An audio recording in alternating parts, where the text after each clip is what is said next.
Estábamos viendo una serie de estudios de martirología y hoy que hay un tema pendiente de ese estudio que por ahí uno puede ver en distintas presentaciones en YouTube de distintos pastores y hay por lo menos 5 interpretaciones distintas a veces de lo que es el pecado de muerte que vamos a tratar en esta hora. Vamos a buscar después de terminar la presentación mejor bien para poder explicar acerca de lo que se refiere el pecado de muerte. Pero vamos a comentar también las otras interpretaciones que dan los pastores, son también respetables, sus puntos de vista, y están también relacionados en sí con lo que en realidad es. Aquellos que tengan Biblia busquen en 1 de Juan 5:16. Vamos a leer el versículo.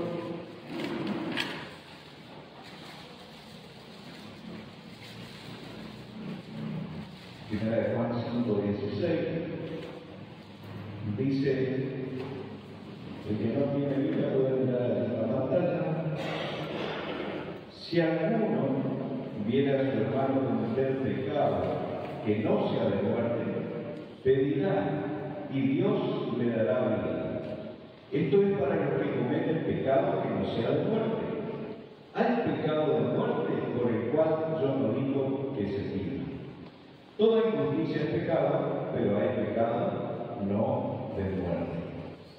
Entonces vemos que siempre quedó como una incógnita acerca de esto. Y yo noté un poco, hice un resumen de lo que dijeron algunos pastores que escuché. Por ejemplo, Chuy Olivares, es un pastor mexicano, muy reconocido, tiene estudios muy lindos sobre la Biblia, una iglesia muy grande en México.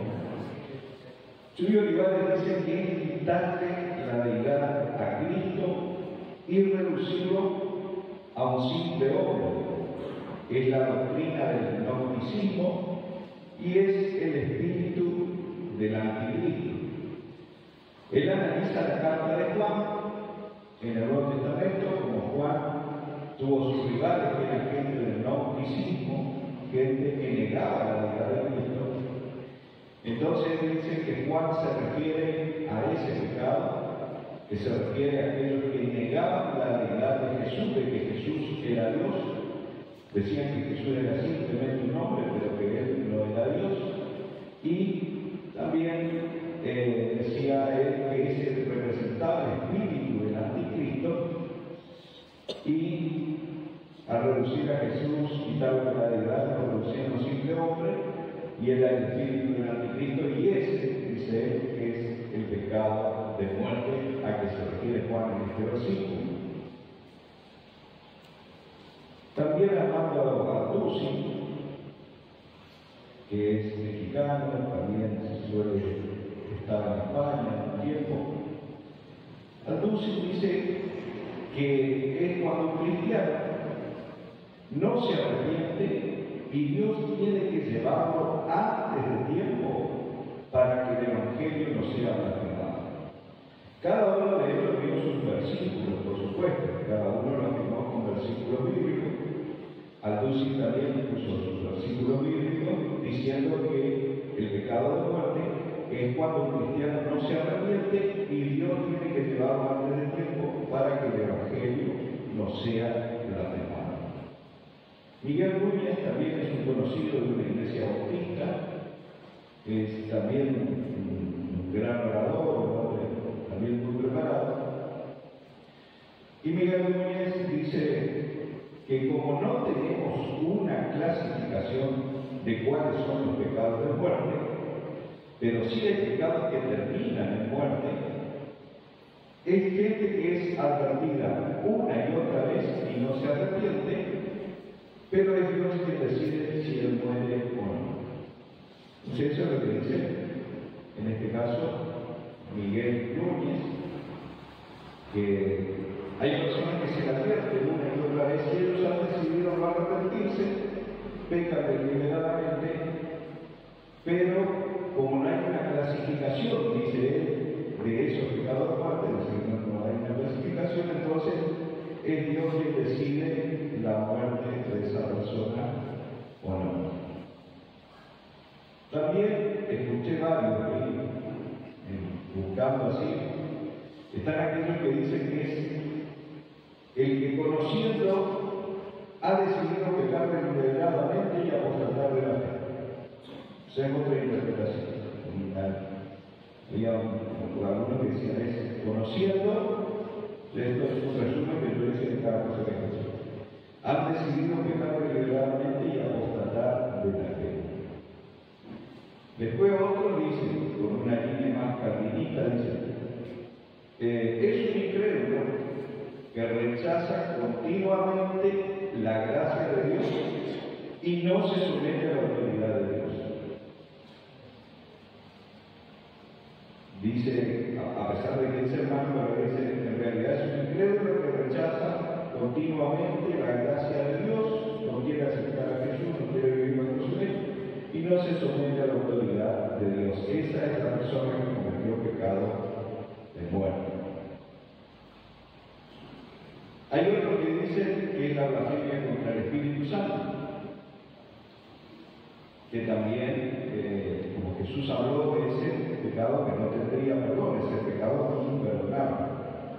Pero ellos dicen, bueno, la referencia que van a que ese es el pecado de muerte. Y también todos se ponen con distintos versículos, que también en un tiempo algunos enseñaron básicamente que era ese pecado. Otros dicen también la idolatría, porque al final de este capítulo de Juan, si ustedes leen en su Biblia, Juan dice algo también dejando un paréntesis, dice, hijitos guardados de los ídolos, amén. Entonces, ahí hay un paréntesis también, así que hay algunos que dicen que es la idolatría. Después otro pastor evangelista también hacía referencia que eran los pecados que derivaban de la soberbia o el orgullo, porque ese fue el primer pecado que hizo caer a Satanás. Y los pecados que derivan de la soberbia y el orgullo son los pecados de muerte. Y cuando nosotros escuchamos todo eso, tenemos varias interpretaciones. Tenemos que, o sea, si usted quiere elegir, puede decidir, pero sí, no hay, podemos ver que hay bastante, hay unas pequeñas líneas de diferencia para poder interpretar a qué se refiere Juan en el pecado de muerte que dice, yo digo, hay pecado de muerte, del cual yo no digo que se pide. ¿Cómo hacemos para entender esto? ¿A qué se refiere en realidad? Primero vamos a ver, repasamos nuevamente lo que es la definición del pecado. Vamos a poner la presentación. Así que a modo de introducción, tenemos ya varias interpretaciones que entienden. La definición del pecado, el mismo Juan nos dice, cualquiera que hace pecado traspasa también la ley. Entre paréntesis que puse Torah. Acuérdense que él era un conocedor de la ley de Moisés, los primeros 5 libros de la Torah. Cuando la Biblia se refiere a la ley, que ya dije que es una traducción, la palabra Torah significa otra cosa: dirección, enseñanza y administración. Dios nos dejó su instrucción, su dirección y su administración. Y el pecado es transgresión de la Torah de Dios, de la enseñanza de Dios. Entonces, cuando aparece también en las traducciones, aparece la palabra transgresión. Y la palabra transgresión, en lo que llamamos Antiguo Testamento, que tiene ahí, aparece como pechar, la palabra pecado. En el castellano que tiene pecado. Ahí tiene el número de Strong, que es el número H6588, es la palabra que Strong numeró todas las palabras del hebreo. El diccionario Strong, por ahí algún hermano lo puede llegar a tener, o lo ha comprado. Strong se tomó el trabajo identificar cada palabra una a una y poner un número, numerar las del hebreo y numerar las del griego en el Nuevo Testamento. Por eso es muy lindo que por ahí, si alguno lo tiene, pueda tener ese diccionario para saber mejor la explicación de cada palabra. Ahí está escrito en hebreo. Se tradujo más de una vez como pecado, pero ¿a qué se refieren esos pecados? Se tradujo también como infracción, transgresión, prevaricación, como pecado, maldad o rebelión. Entonces, cada uno de esos pecados son los pecados pesados. Y hay otras palabras más que se traducen como pecado, que también está en el hebreo muy común, que es hatá, que se traduce como pecado, ser culpable o errar. Hatá es ser culpable, errar o pecado. También se tradujo del hebreo. Y la otra palabra es ahón o agón. No es el jabón, no es el jabón. Agón o agón es la palabra que se tradujo como pervertir, torcer o iniquidad. Cada una de esas palabras fueron traducidas del hebreo. Ahora vamos a ver, y esto es muy importante, porque los pecados pesados tenían pena de muerte. Y esa es la diferencia con la otra clase de pecado. La infracción, la transgresión, la prevaricación, la maldad o rebelión tenían también una sentencia, una pena de muerte en lo que es la Torá o la ley de Moisés. Y esas cosas se pagaban con algo, era con la lapidación. Y vamos a buscar Levítico 24:16. Esas son todas las clases de pecado. Allí hablan de los que blasfeman el nombre de Dios. Si algún hermano fuerte quiere leer fuerte. Y el que blasfemar el nombre de Jehová al muerto, toda la congregación lo apedreará, así el extranjero como el natural, y blasfemar el nombre que muera. Y el que blasfemar el nombre de Jehová de ser muerto, toda la congregación lo apedreará, así el extranjero como el natural, sin blasfemar el nombre que muere. Fíjense que en su Biblia en castellano dice nombre. En el original habla del nombre de Dios, el nombre sagrado que tiene 4 letras hebreas, Yod, Hei, Vav, Hei. Esas 4 letras.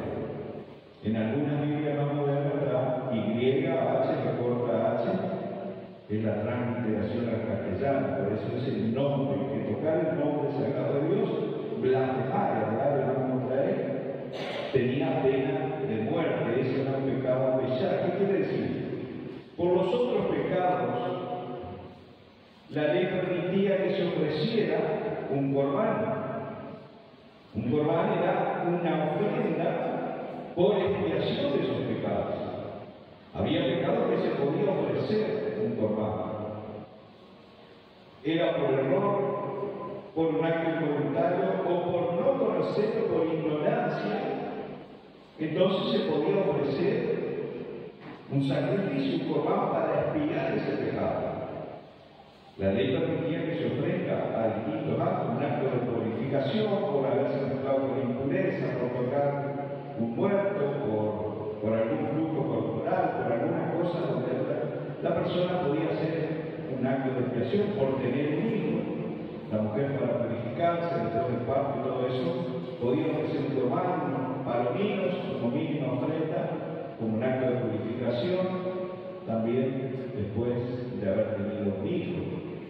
Ese era el acto de purificación de la mujer después del parto. Entonces todo eso tenía una cierta forma de hacer la purificación. Los pecados por errores también, pero los pecados como esta clase, los que eran pecado, transgresión, no tenían, se pagaban con la muerte. ¿Por qué esto? ¿Y por qué se pagaba de esa manera? Tenemos que entender algo, que Dios estaba habitando en medio de su pueblo. Y la santidad de Dios se manifestaba en ese lugar. Y cuando Dios se manifiesta, si esa santidad se manifiesta, si el pueblo quería que Dios permanezca dentro de ese pueblo, entonces tenía que guardar la santidad del Señor. Nosotros lo vemos en el pecado de Nadab y Abiú, cuando ellos van a ofrecer un fuego extraño que Dios no le había ordenado. ¿Qué pasó en ese momento? ¿Qué dice la Biblia? Que salió fuego de dónde? De la presencia del Señor. Allí en el medio de los querubines salió fuego y los consumió. Y Dios dijo: a los que se acercan a mí, yo me santificaré de ellos. De los que se acercaron a mí. Entonces, mostró los requisitos de santidad para acercarse a la presencia de Dios. Dios estaba habitando dentro del tabernáculo en ese momento y dentro de su pueblo tenía que conservar la santidad de Dios para que la presencia de Dios permaneciese allí. Vemos a través de la historia de Israel que la gloria de Dios supo dejar el templo de Dios a causa de los pecados de Israel. Entonces, también Éxodo 21:12, algún hermano que pueda leer fuerte. Este es otro pecado que se pagaba por la lapidación.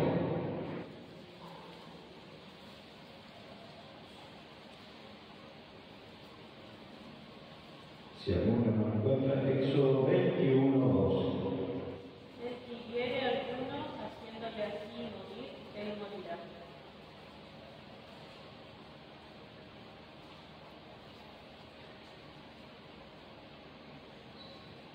Bien, el que hiere a alguno haciéndole morir, él morirá. Después abajo hay otro versículo que aclara acerca de las ciudades de refugio, que Dios había determinado si hubiese ocurrido una muerte accidental. Si alguien mataba por accidente, hasta que no se comprobase su caso, huía a una ciudad de refugio, en el versículo siguiente. Pero si alguien mataba intencionalmente, asesinaba a alguien, esa persona debía pagar también con su vida. Porque esto es bueno entenderlo para que ahora, cuando pasemos a la siguiente presentación y veamos lo que es en este tiempo, entendamos cómo actúa Dios ahora de esta manera. Levítico 20:27 habla de la persona que realice hechicería o adivinación. 20:27.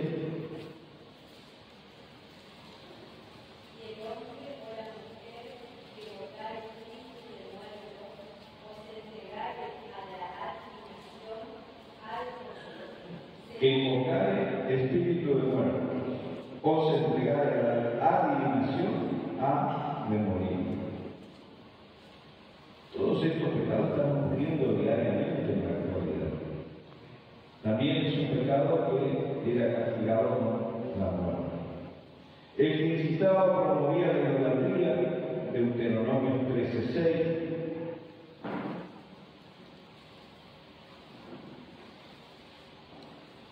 Si alguna hermano encuentra, Deuteronomio 13:6.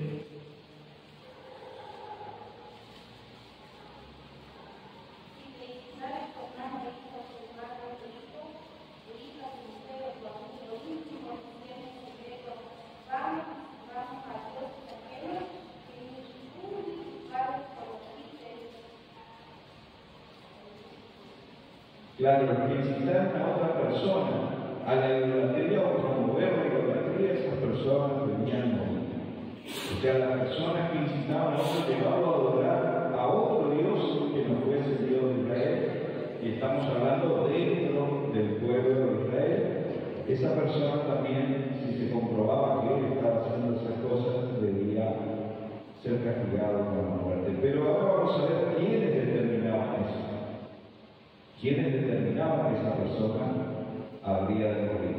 También maldecir a los padres, aquí del Deuteronomio 17:16 dice: maldito el que deshonrare a su padre o su madre, y dirá todo el pueblo: amén. Y así mismo entonces el que maldecía a su padre o su madre, sean jóvenes, sean muchachos, si no lo quería obedecer a los padres, lo maldecía, esa persona también pagaba con la muerte. Eso no era tan sencillo rebelarse contra los padres en aquel tiempo.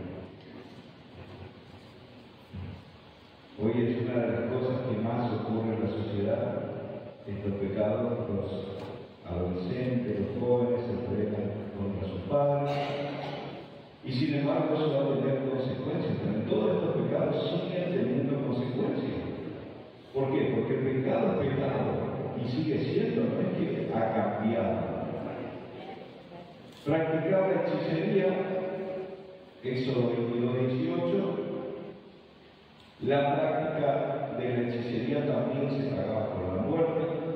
Los que cometen fornicación, Levítico 18, tener relaciones sexuales deliberadamente sin estar casados, se pagaba también con la muerte. Las personas que cometen adulterio, Levítico 18:20, ambos, decía, morirán apedreados. O también nos especifica la pena de muerte, y algunos decían que también lo podían ejecutar con la horca, porque lo especifica bien la lapidación. El término de la lapidación normalmente son los escritos en la parte de la Biblia cuando dice: su sangre será sobre su cabeza. Cuando la Biblia clara dice: su sangre será sobre su cabeza, habla de la pena de muerte de lapidación. Y también el versículo está diciendo que él está muriendo por su propio pecado, que es solamente para él esa culpabilidad, y que él está muriendo por su propio pecado. Por eso ese será sobre su cabeza, y al decir sangre interpreta que es por lapidación. Normalmente en una lapidación los golpes en la cabeza son los mortales. Pero la lapidación no es un mandamiento, no es un mitzvah, no está entre los mandamientos, y tampoco es un estatuto dentro de la Biblia, no es un mitzvah, ni un mitzvot, ni un mitzvah, no es ni mandamiento ni estatuto. Entonces, ¿qué pasaba con eso?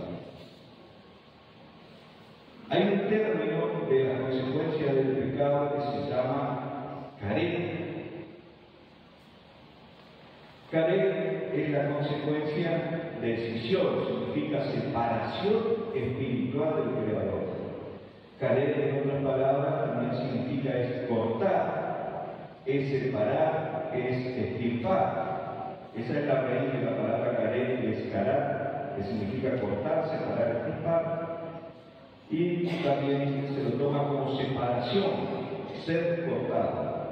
Creo que cuando se habla de este pecado por ahí se vuelve a repetir dentro de la Torá, y Dios dice: será cortado dentro del pueblo de Israel. Eso significa caer. Y cada una de las penas de muerte que se realizaban en ese momento, la pena que se aplicaba era caer. Cuando los jueces determinaban en el tiempo del Tanaj, del Antiguo Testamento, que se pasaba por un proceso de juicio realizados por los ancianos justos y eran autorizados por el Creador como los representantes dentro del pueblo. Había un grupo de ancianos. Allí, si usted busca números 10, 11, 16, 17, dice: esta declaración israelita anciana dice: entonces Adonai dijo a Moshe: reúneme 70 varones de los ancianos de Israel,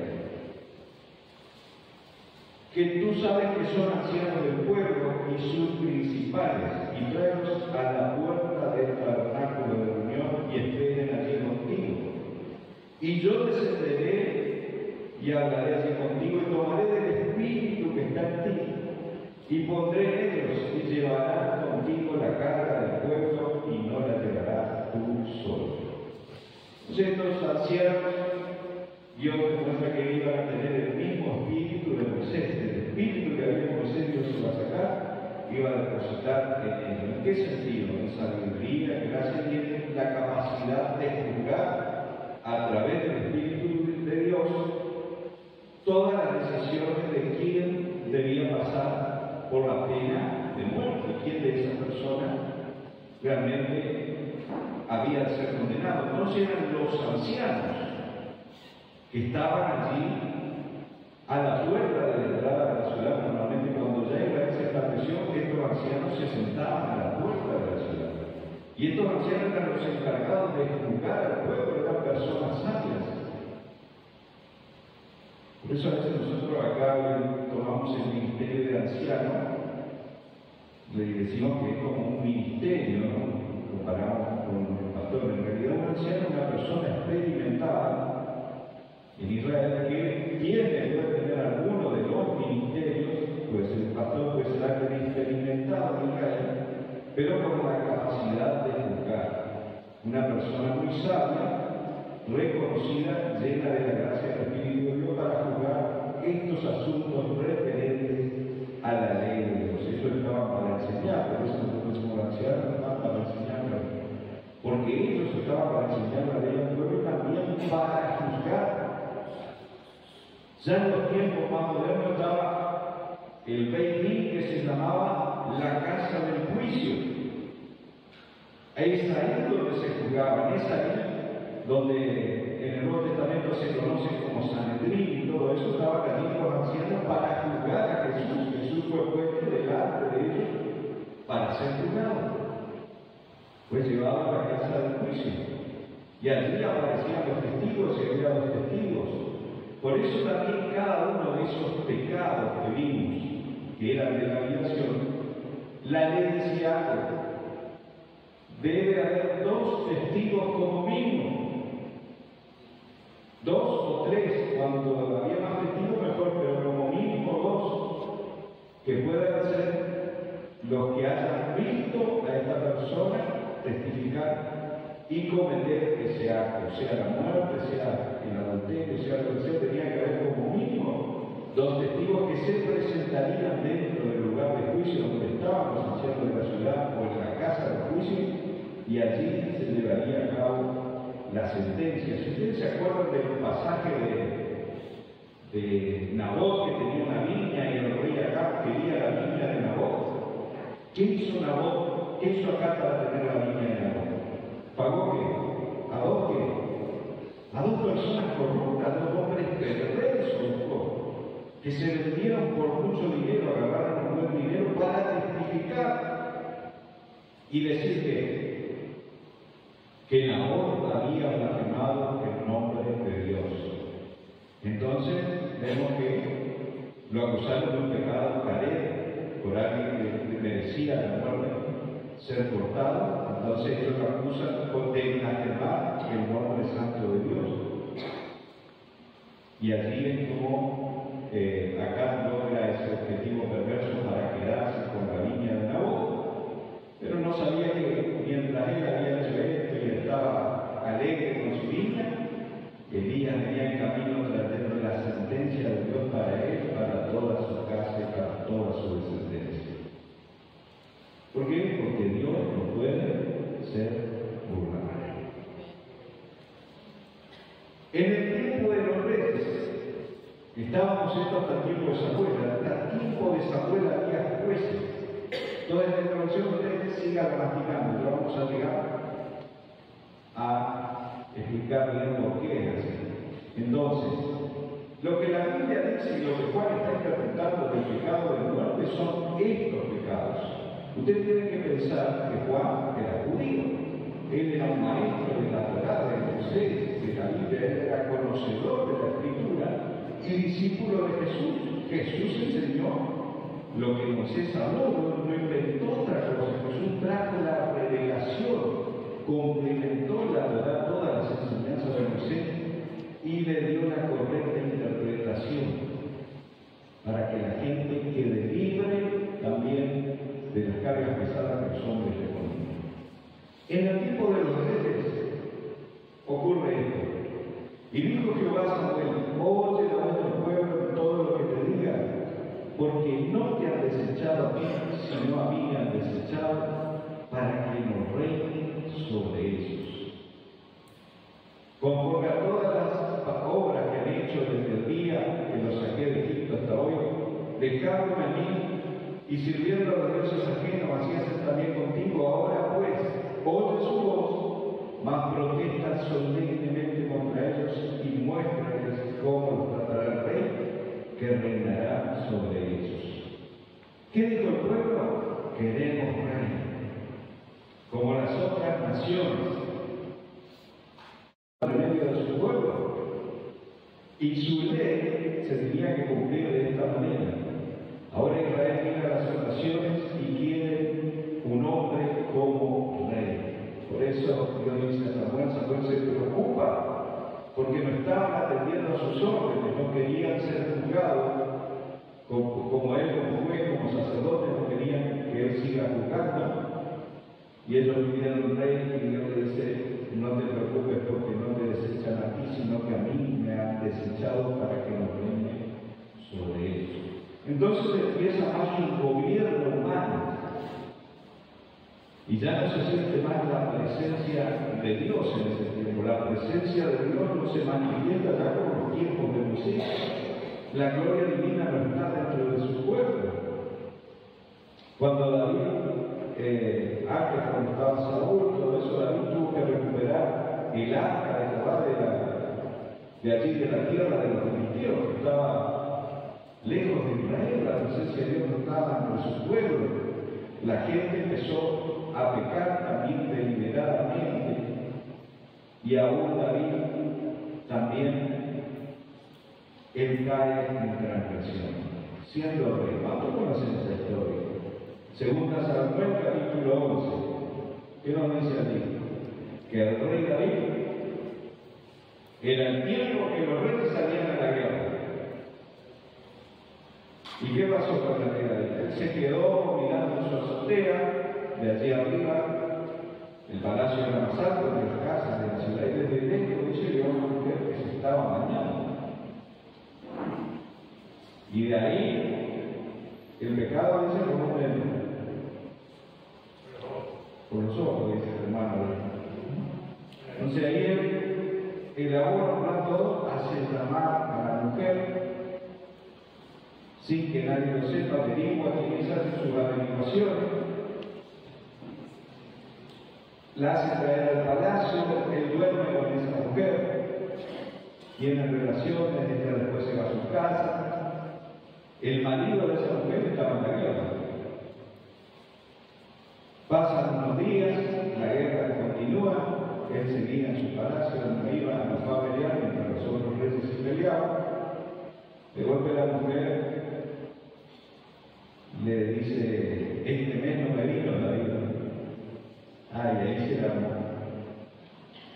Ahí entonces él tiene que planear algo. Ahí tiene que planear una estrategia. Entonces él empieza a elaborar. Vamos a cerrar. Le voy a decir a su marido que está en la guerra que venga para acá.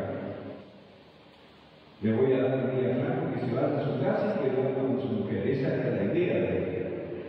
Pero este hombre era tan bien y tan buen compañero con sus amigos y tan defensor de la cosa que no acata la orden de David. Él vuelve a la guerra, David lo vuelve a llamar de nuevo, le prepara un banquete de grasa y comida, lo envenena y le dice que se vaya a su casa. Pero cuando David se levanta diciendo: no, si es lo que hablamos, no se fue a su casa. Y cuando se levantó se fue de nuevo a la batalla. Se está preparando y se va a ir allá. Entonces David prepara una carta, hace todo un plan, usted lo leyó alguna vez, y le llevan la carta en la mano de este hombre, lleva para Joab.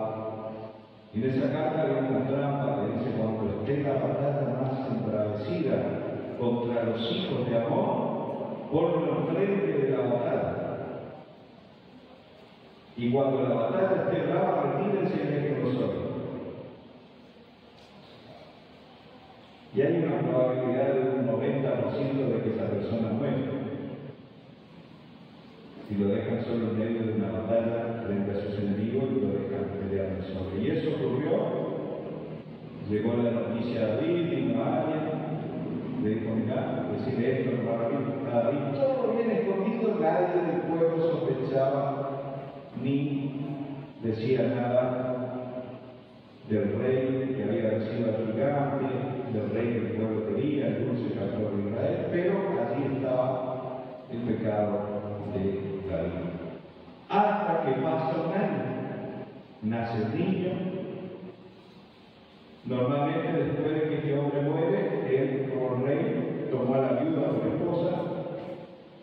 El niño había de nacer en su palacio, todo estaba muy bien, hasta que llega el profeta Natán. En el capítulo 12 de Segunda de Samuel, viene Natán con una hermosa historia, ¿no? De un hombre que tenía una ovejita, que comía con él, que dormía con esa ovejita, la criaba, la cuidaba, no le hacía falta de nada. Era la única cosa que tenía este hombre pobre y nada le hacía falta. Y había un hombre rico que tenía un montón de ovejas, y pasó por la casa del hombre pobre y vio esa ovejita y se la sacó y se la mató él y la sacrificó. Y como él era el rey estaba preparado para juzgar. ¿Y qué dijo David? Ese hombre es digno de muerte. Y ahí está el profeta señalando. Le dijo: ese hombre eres tú. Pero no había testigo en ese momento. Él lo hizo a escondidas. Y Dios le dijo: vos hiciste a escondidas. Nadie te vio, pero Dios lo había visto, mandó a su profeta. Y lo que vos hiciste a escondidas, yo lo voy a hacer en las puertas de la ciudad. Porque uno de sus hijos tomó todas las concubinas y se acostó con ellas en las puertas de la ciudad. Después ese niño, y el niño que está allí ciertamente morirá. La paga del pecado es muerte, o un ser inocente. A veces ese bebé será una representación de Cristo muriendo en nuestro lugar, algo puro, sin pecado, que muere en lugar del pecador. Pero el profeta le dice: Dios ha remitido tu pecado, no morirás. ¿Por qué no morirás? Porque también los otros hombres que estaban allí, no había gente justa que estaban como esos ancianos que él había puesto en Israel en su momento para juzgar con esa capacidad. La Biblia dice que cuando se juzga el pecado y cuando se quiere juzgar bien el pecado, nuestra obediencia debe ser perfecta. Tenemos que tener obediencia, pero si todos somos desobedientes, un desobediente no puede corregir a otro. Entonces la obediencia, tiene que haber una obediencia para poder juzgar el pecado. Acá vemos este salmo tan conocido, tan hermoso de David, le pide a Dios, diciéndole: ten piedad de mí, oh Señor, oh Dios, Elohim, conforme a tu misericordia, conforme a la multitud de tus piedades, borra mis rebeliones, pesar, ahí aparece el término, borra mis rebeliones. Lávame más y más de mi maldad, la palabra no, límpiame de mi catá, pecado también traducido, porque yo reconozco mis pecados, rebeliones, y mi catá está siempre delante de mí, contra ti sobre pecado, y hecho lo malo delante de tus ojos para que no seas reconocido justo en tu palabra y tenido por puro en tu juicio, para que Dios sea reconocido justo en su palabra, tenido por puro en tu juicio. Nosotros lo conocemos como el salmo de arrepentimiento de David. Entonces, como no hubo testigos, tampoco se pudo llevar un juicio sobre él, porque si ciertamente había dos testigos justos, el profeta Natán no podía testiguar porque él recibió la revelación de Dios, él no estuvo presente cuando David hizo todo eso. Entonces Pero Dios le mostró las consecuencias del pecado. Ese hijo moriría por causa de lo que hizo la espada, nunca se apartaría de la casa de Israel. Y todas las cosas que venían después a causa de lo que él había hecho. Hasta el día de hoy, el pueblo y la nación de Israel sufren las consecuencias del pecado de David porque siempre están en guerra. La espada no se aparta de la casa de David. El Salmo 51, del 10 al 12, dice: Crea en mí, oh Elohim, un corazón limpio y renueva un espíritu recto dentro de mí. No me eches de delante de mí, ni quites de mí tu santo espíritu. Le piden que no haga caer con él, que no lo corte de su presencia, porque el pecado hace que él muera espiritualmente. Por eso él pedía que no quite de él su santo espíritu, no haga Dios cabeza. Vuelve el gozo de tu salvación. El pecado quita el gozo de la salvación, y espíritu noble me sustente. En ese pecado, como todos somos pecadores, tampoco David podía ser juzgado, entonces Dios había de decidir.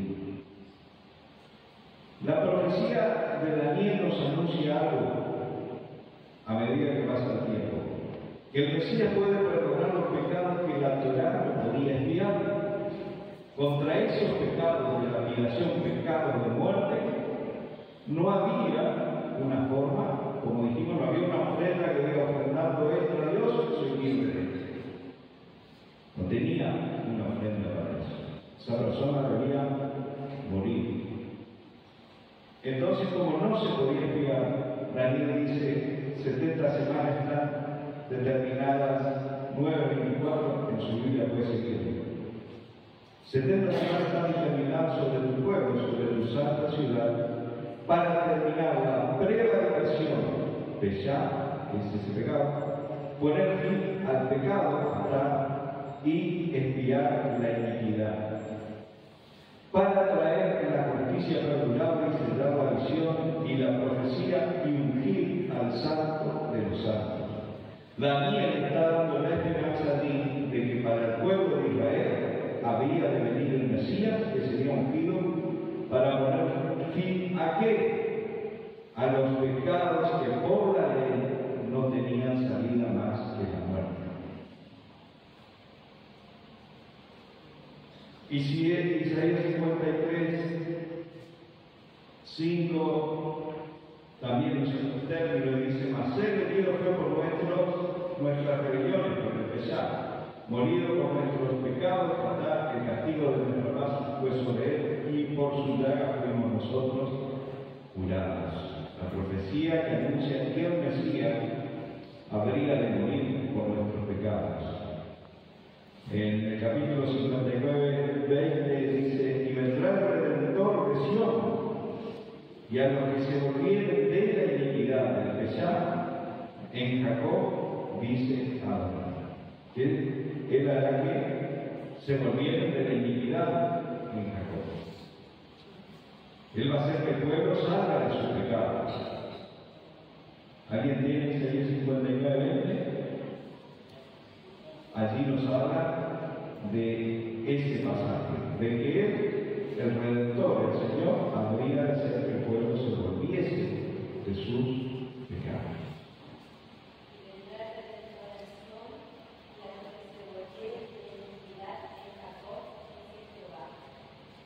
La iniquidad de Jacob, aquellos que se volvieron, hará que se volvieran de la iniquidad. Entonces sabemos que la lapidación, ahora lo que está entendiendo, estaba dentro del gobierno teocrático. ¿Por qué? Porque un Dios santo no puede habitar donde no hay pecado. Hoy en día no se ejecuta por mano de un hombre, sino por el gran juez, que es el Eterno. Por eso el carel que se ejecutaba, dice en 2 Tesalonicenses 1:9. Ahora lo ejecutará Dios, por eso dice: los cuales sufrirán pena de eterna perdición, excluidos de la presencia de Adonai y de la gloria de su poder.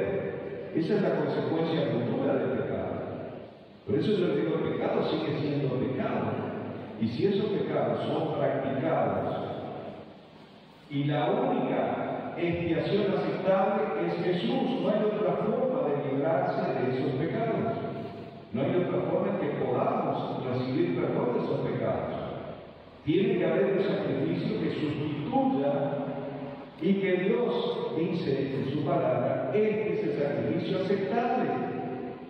Por eso el libro de Hebreos toma todo el tema para poner en alto y dar a entender al pueblo lo que significa el sacrificio de Cristo, como el Cordero de Dios.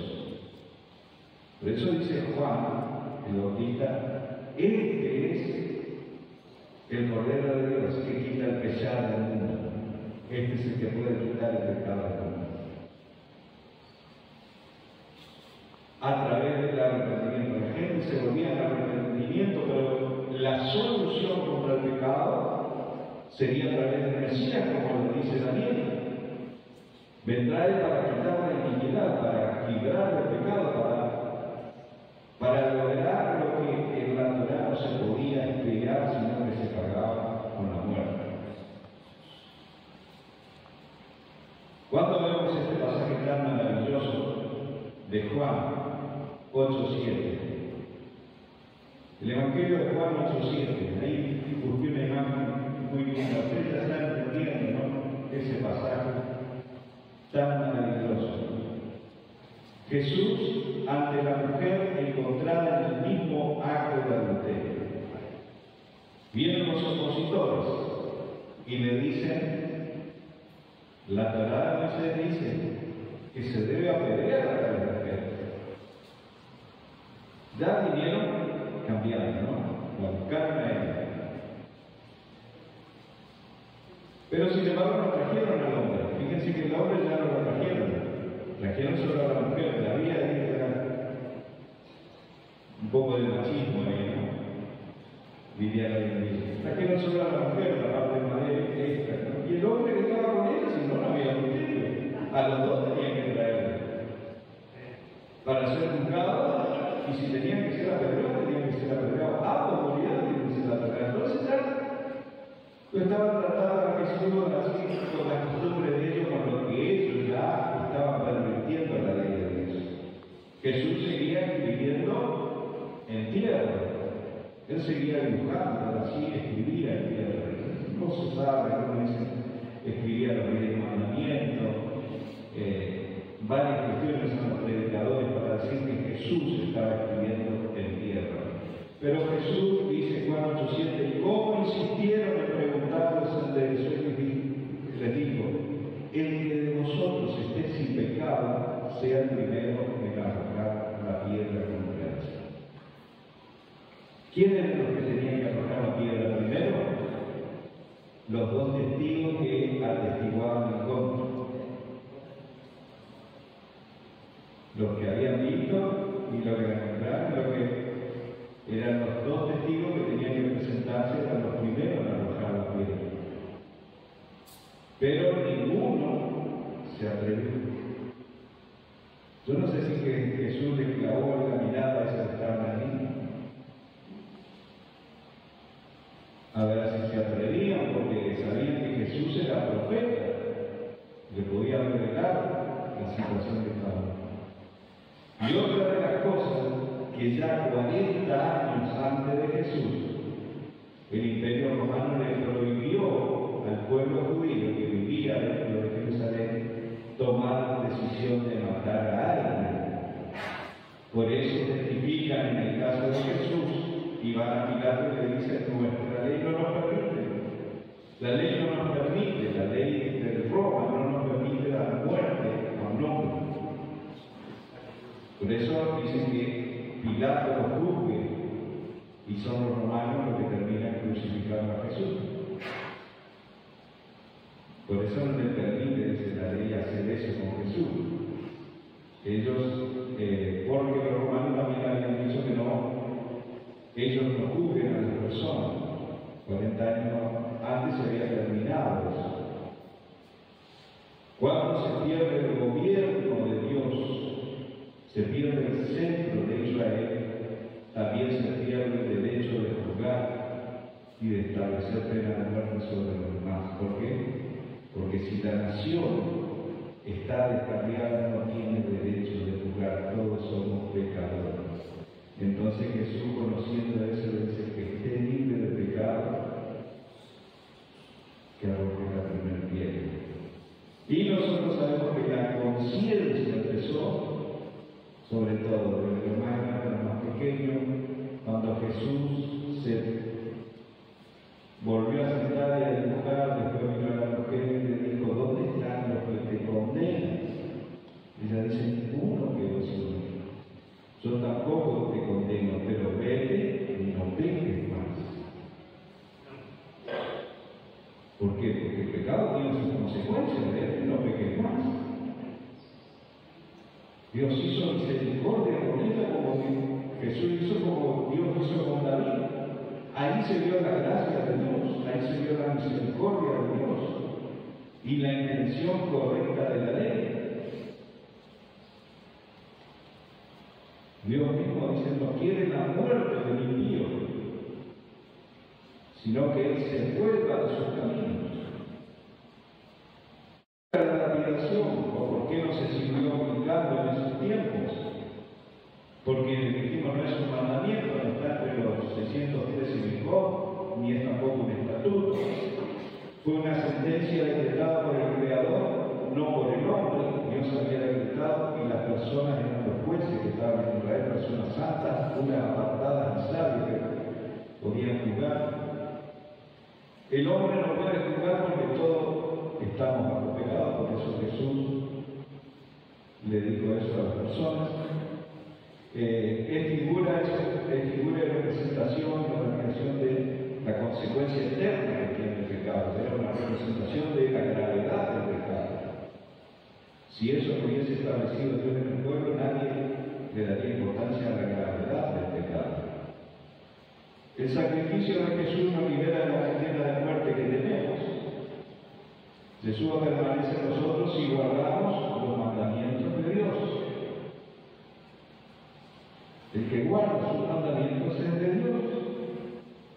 Eso es lo que dice Juan en todo su contexto. La pena de muerte por el pecado seguirá vigente para el pecador cuando el Mesías regrese para juzgar al mundo. Entonces, en síntesis, ya estamos terminando.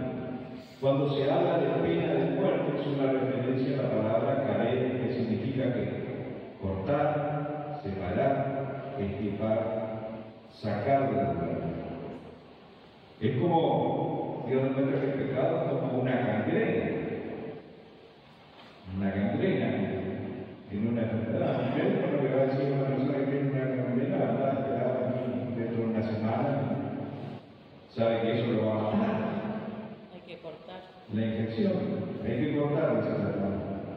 Y bueno, eso era la pena cadena, hay que cortar. Y esto va a contaminar todo. Dios no iba a quedar en sus pueblos, sino se continuaba. El pecado de acá, la presencia de Dios no le podía dar victoria si acá el pecado estaba dentro del campamento, hay que sacarlo.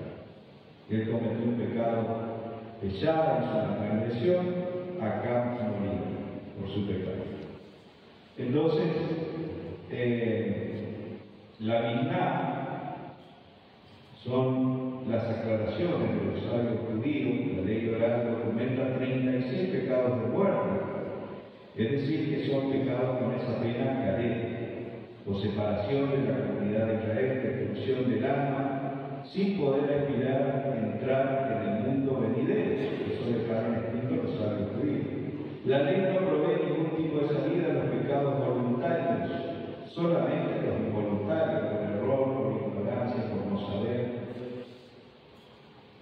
pero no al que pecaba deliberadamente conociendo lo que estaba haciendo mal. Un tipo que iba a matar a otro, por intención o no, no iba a decir que él no sabía que estaba mal.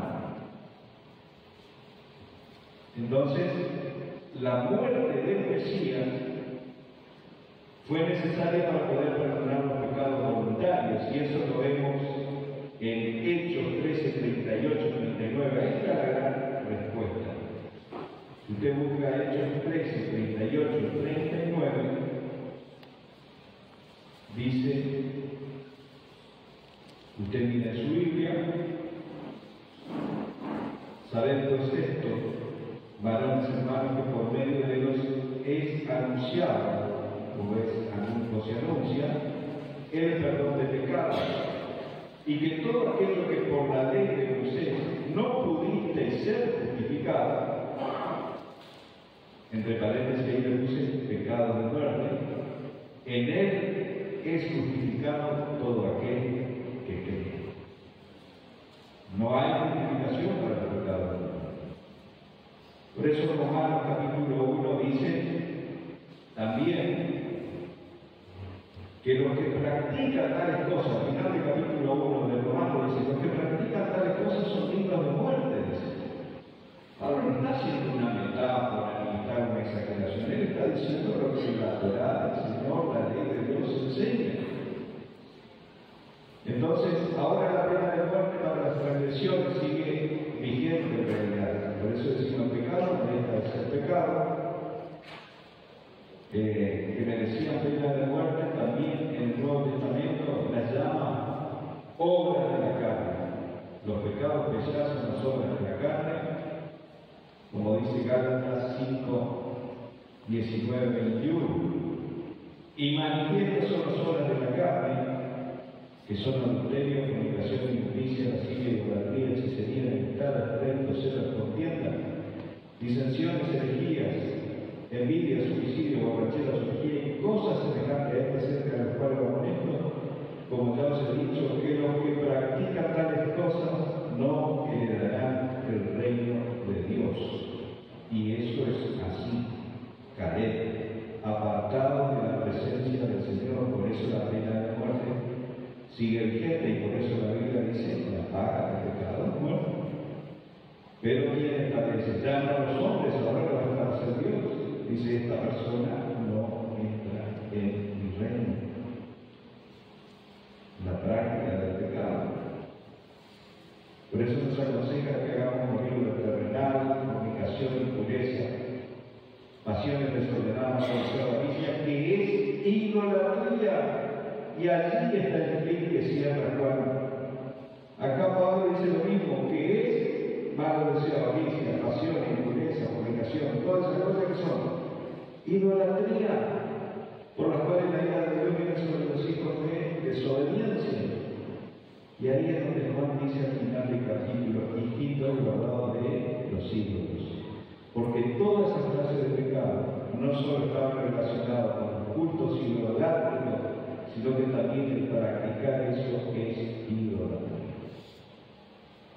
Se resume en uno de los 10 mandamientos, que es idolatría. La idolatría se pagaba con la muerte. Y llegamos ya casi al final, dice que Jesús, aunque era hombre, padeció y aprendió obediencia. Romanos 15 dice, ¿qué pues pecaremos? Porque no estamos bajo la ley, sino bajo la gracia. En ninguna manera. Entonces, ahora no estamos en la gracia, más de Dios. Y dice, pecaremos entonces porque no estamos bajo la ley, estamos bajo la gracia. ¿Qué dice la Biblia, su Biblia? Romanos 15. En ninguna manera. Y Hebreos aclara esto diciendo, porque si pecaremos voluntariamente, los pecados voluntarios son los que no tenían expiación. Después de haber recibido el conocimiento de la verdad, ya no queda más sacrificio por los pecados, sino la horrenda expectación de juicio y el horno de fuego que ha de devorar a los adversarios. El que viola la ley de Moisés, por el testimonio de 2 o 3 testigos, muere previsiblemente. Cae lo que estábamos viendo, pena de muerte. ¿Cuánto mayor castigo pensáis que merecerá que pisoteara al Hijo de Dios y tuviera por inmunda la sangre del pacto, en la cual fue santificado y se afrenta al Espíritu de gracia? ¿Cree que Dios lo va a juzgar distinto? ¿Cree que la va a sacar más barata en el tiempo de la ley? Que ahora no, nadie hoy te va a tirar una piedra, nadie nos va a tirar un piedrazo, pero que Pero Dios, ¿qué va a hacer? Segunda Tesalonicenses 1, del 7 al 9. Cuando se manifieste el Señor Jesús desde el cielo con los ángeles de su poder, en llama de fuego para dar retribución a los que no conocieron al Evangelio y obedecen al Evangelio de nuestro Señor Jesucristo, los cuales sufrirán pena de eterna perdición, pena de ser separados de la presencia de Dios, excluidos de la presencia del Señor y de la gloria de su poder. Apocalipsis vuelve a afirmar esto diciendo: pero los cobardes incrédulos, los abominables y homicidas, los fornicarios, los hechiceros y los idólatras, y todos los mentirosos tendrán su parte en el lago que arde con fuego y azufre, que es la muerte segunda. ¿Por qué? Porque la paga del pecado es muerte, mas la dádiva de Dios es vida eterna en Cristo Jesús. Entonces el pecado tiene consecuencias gravísimas. Y lo que Juan habla es los pecados de muerte, o sea, los pecados que en la ley de Moisés se pagaban con la muerte siguen siendo graves y hoy también son graves. A veces la persona no sabe por qué pasó esto, por qué murió, por qué se fue, por qué lo otro. Y en la verdad dice que las personas que practicaban estos pecados, algunos que no recibían la liberación, ellos decían que no van a vivir más de 60 años. Algunos de sus hijos morirán antes de tiempo, antes que sus padres. Había varias cosas que traían la consecuencia de practicar esos pecados, porque ellos no eran pagados con la liberación. Entonces las consecuencias del pecado siempre estuvieron. Y a la gente no se le advierte de esto. Entonces la gente no toma en sí la gravedad de lo que es el pecado. Y este es el versículo más lindo que podemos dejar, que lo que más Dios muestra su amor para con nosotros es que aún siendo pecadores, Cristo murió por nosotros. La muerte del Señor fue la única causa que puede limpiar los pecados de muerte. Tal vez Juan vio a gente que pecaba deliberadamente y dijo: apostataron de la fe, se alejaron. Tal vez nos pida por eso porque han decidido pecar. Son maldicientes, son idólatras, son adúlteros, son soberbios. Han decidido pecar. Han blasfemado contra Dios. Pero Pablo nos da un inicio de la restauración también a través del Mesías. Había un hombre en Corinto que tenía la mujer de su padre, lo cual era un pecado de muerte. Pablo hace que los expulsen de la iglesia, dice: júntense ustedes y mi espíritu y echen a ese perverso de medio de nosotros. Pero después, en su segunda carta, nos da una esperanza de que hubo una restauración, de que se arrepintió esa persona y estaba sufriendo mucho, y dice restaurarle a esa persona para que no sea consumido de tanta tristeza en Jesús para esa clase de pecados. Amén. Entonces los pecados de muerte eran lo que la Biblia llama y se pagaban con la lapidación, los cuales son los que te cortan de la presencia de Dios. Por eso, como explicábamos en la martirología, cuando Dios le dijo a Adán: ciertamente morirás, Dios no miente. Él perdió la conexión con Dios, espiritualmente él murió. Después murió físicamente. Y se abrió también para todos los hombres la muerte eterna. Eran 3 tipos de muerte. Pero él perdió esa conexión con Dios directa, la comunión con Dios, murió espiritualmente. Y después, con los años, entró en la muerte física. La gracia de Dios lo pudo salvar a la vida, porque también se abrió la muerte segunda. Quiero que se pongan en pie, vamos a orar.